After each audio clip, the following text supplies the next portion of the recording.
Iconic by mistake is infuriating. There, I said it.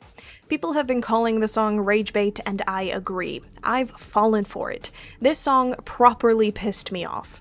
Not because of the asinine lyrics, but for what it means for the groups included in this facade of a collab. Truly, my frustration started before this track came out. Like many others, I was confused with what can only be described as a multi-billion-dollar company nauseatingly opting to have 3 girl groups under them jump onto the same trend in a bid to see which slightly different variant will be the most lucrative. Islet with It's Me, LE SSERAFIM with Celebration, and Cat's Eye with Pinky Up. This was enough to get the wheels in my head turning and to start scripting. With full transparency, this was not the video I was planning on making. It was, however, a video with a very similar subject. I wanted to speak on these 3 singles and how bad they were, for Islet, and from a specifically brand perspective. While I don't enjoy Pinky Up or Celebration in the slightest, they weren't unexpected from either group. For LE SSERAFIM, they've been hedging towards an EDM sound for a while now, and the newest evolution seemed to be hardstyle, while Cat's Eye were just doing a gnarly 2.0, albeit worse and somehow even more uninspired. Islet, however, was the most egregious in my eyes in terms of branding. Out of the 3, I actually think It's Me was the best quality-wise and the only one I genuinely enjoyed listening to. But it spelled out a direction that I found greatly concerning as a casual fan. My plan was to dissect why I thought it was such a terrible idea and contrast it with another idol that I thought pulled off a image and sound shift with much better reception. Enter a Miss Choi Yena. I had the thumbnail, the title, and before I could commit to editing the last stretch of it, this shit show came out. So now, my thesis has since evolved. The scope of my problems have expanded from Islet having a brand-conflicting single to LE SSERAFIM and Cat's Eye being roped into the mix. Now all 3 are suddenly complicit in Hybe's shitty attempt to present some kind of company solidarity that's as flimsy as a paper plate. To get at the heart of my issues, I think it would be best to start with, why does Iconic by Mistake exist? The supposed inciting incident behind Iconic by Mistake is a mystery to no one. It's a song that points out a true fact of how the groups in question, LE SSERAFIM, Islet, and Cat's Eye, have gained notoriety through their careers for one reason or another. Yet, they've managed to turn the attention into staying power. Just through combing the web, a lot of commenters seem to think that only Cat's Eye fits the messaging of Iconic by Mistake, but I heavily disagree. While Cat's Eye is Hybe's newest lamb to the slaughter, they are by no means the biggest example of this phenomena. Islet have long since been tied to New Jeans due to allegations of plagiarism and supposed mistreatment. This connection is brought up every time there is a development in the seemingly never-ending legal trials that the New Jeans members are involved in. The Islet members have received online vitriol from resentful bunnies, those who see them as the instigator of the legal troubles, people who are still upset over the survival show that formed them, Are You Next?, and people upset at the encore stages they performed for Magnetic, which showcased pretty piss-poor vocals. On and on it goes. LE SSERAFIM has a similar story. Within 3 months of their debut, they already lost a member, Garam, after bullying allegations became public. The pre-debut video of Yunjin talking about how she was going to change the industry has become a ghost that follows her to this day. They got hate for including Christian imagery and dancing in a church for their easy comeback. The same comeback that they won a music show for. And then delivered another piss-poor encore performance.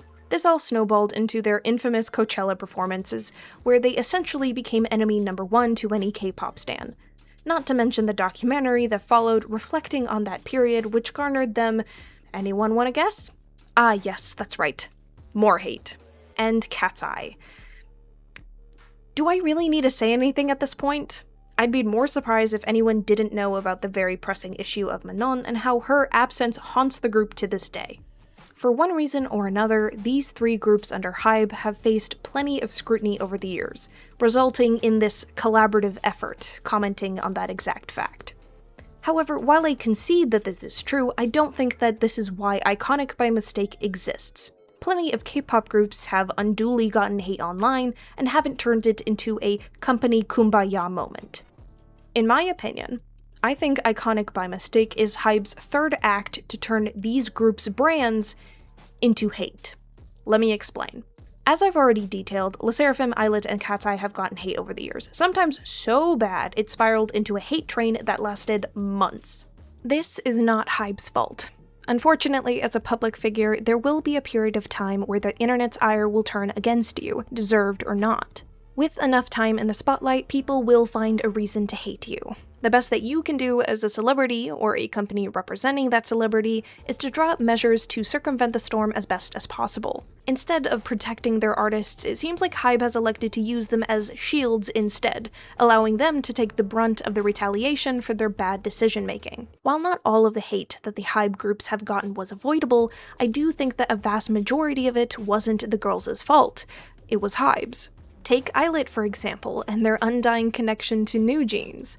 That's not Islet's fault. It's not New Jeans' fault either. Whether or not you believe the allegations of plagiarism, I think it's reasonable to say that it wasn't the Islet girls plotting of ways to break into Minheejin's office and steal their comeback plans.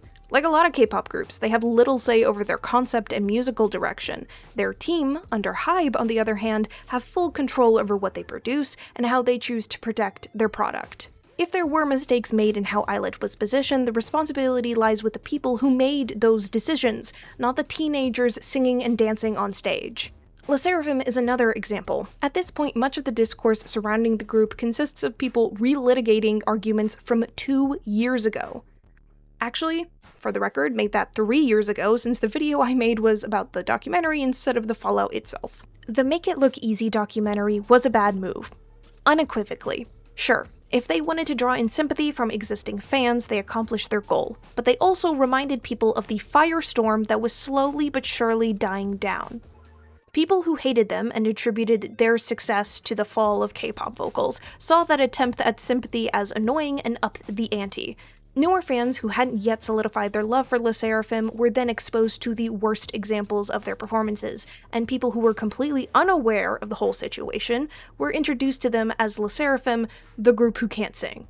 As a rule of thumb, from someone who's coasted through online spaces as a lurker, watched public figures rise and fall, and have only chosen to start my own channel in the past 2 years, the worst move that you can make is to bring attention to drama that, number 1, most of your core audience does not care about, number 2, something people will hate you for no matter your justification, and number 3, serve as an introduction to your lowest point. If that drama is not something that needs to be addressed immediately, you do not need to make that video. Hybe was wrong for this. If they really, really wanted to do this, I'm assuming they wanted to do a follow-up to their first documentary, I believe it was called The World Is My Oyster, they should have done it much later. I'm talking about year 5 or 6, or after Spaghetti when everybody loved them. That's the only way you get away with something like this. And Cat's Eye is, well, Cat's Eye. Yes, their inception was tense, and it would have been difficult for any company to turn that around. Despite it being a problem of Hybe's own making, they did little to assuage it or people's concern when they chose to put the most popular member on hiatus for seemingly no reason. I don't think I've ever seen a company, including Hybe, shoot themselves so many times in the foot over one group before. It would be impressive if it wasn't so pathetic. All of what I've listed, and many more examples, but I don't want to turn this video into an hour long, I'm not that kind of channel, was avoidable. All of this happened, or was worsened, by Hybe. And the most big brain move that they have ever done was making people think that the girls were the problem. And this song, Iconic by Mistake, is basically a song given by the company to the girls so they can spray paint a big fat arrow on themselves so everybody knows exactly where to vent their frustrations. Not the actual decision makers, mind you, but the pretty young shields in front of them. The company has managed to create an environment where criticism and hate towards them and their management decisions is routinely redirected towards the artists forced to carry them out. Hybe can fuck around all they want, but the ones who are going to suffer the consequences of them are the girls. And that is why Iconic by Mistake bothers me so much. The song presents itself as a sort of celebration of perseverance in the face of hate when it's little more than the actual culprit handing over the smoking gun to a bystander.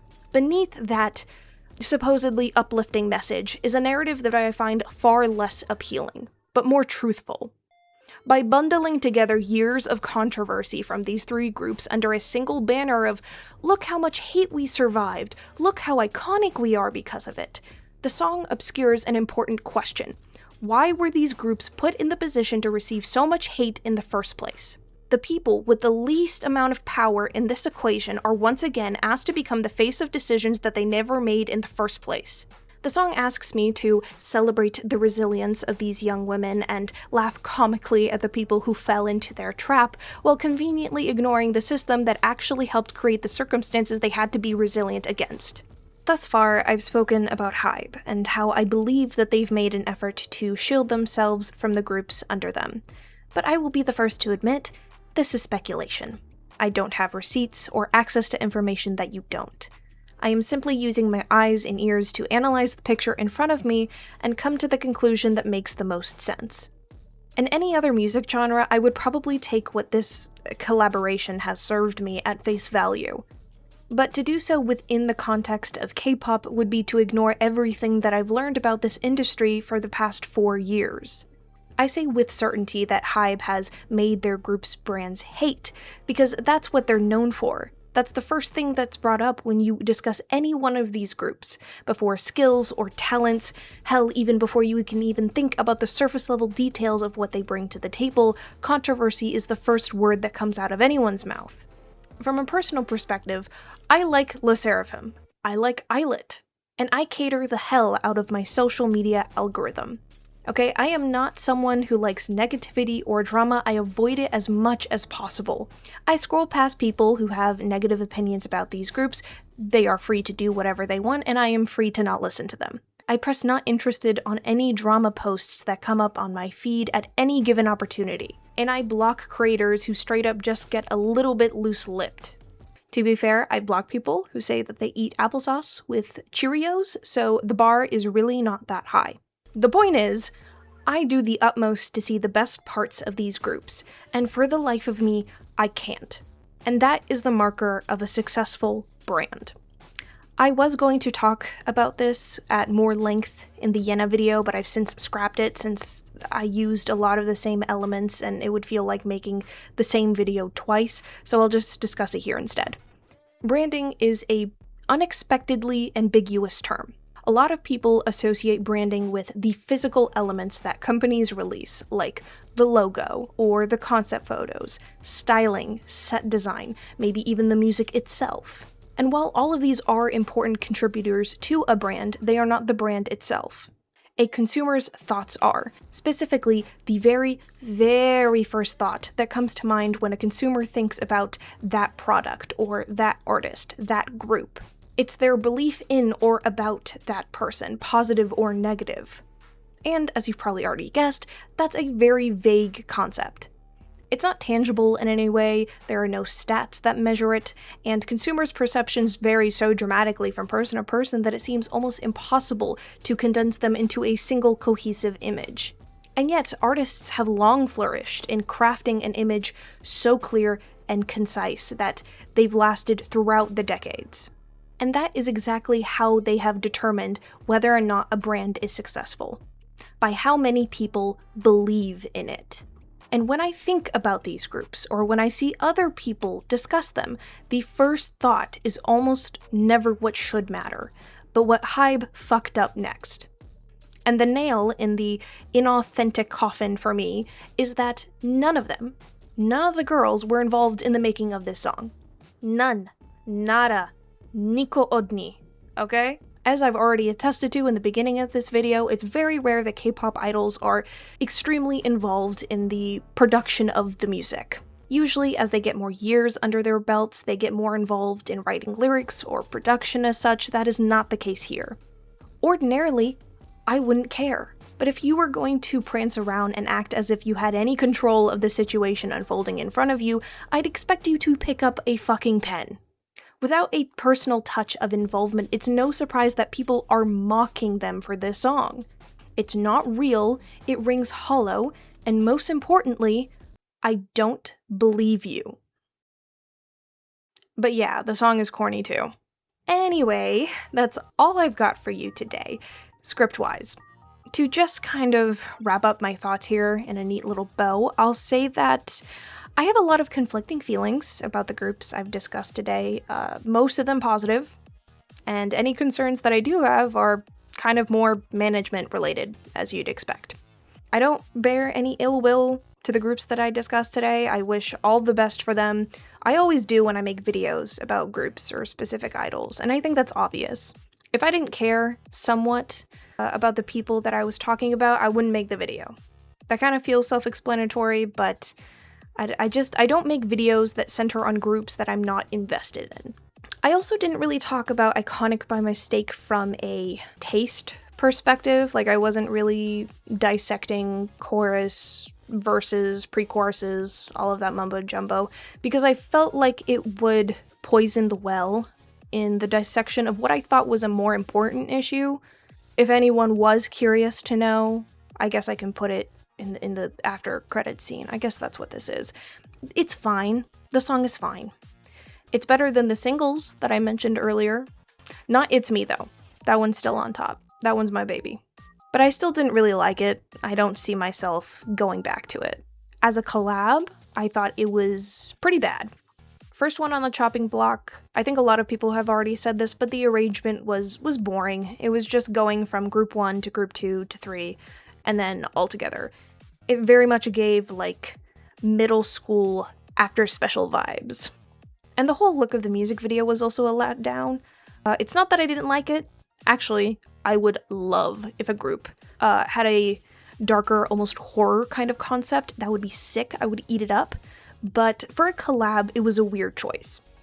I do feel like the whole appeal of a collab is to show off your individual charm, and then also a shared vibe that only comes out when you're with that other collaborator, and I didn't really get that as much.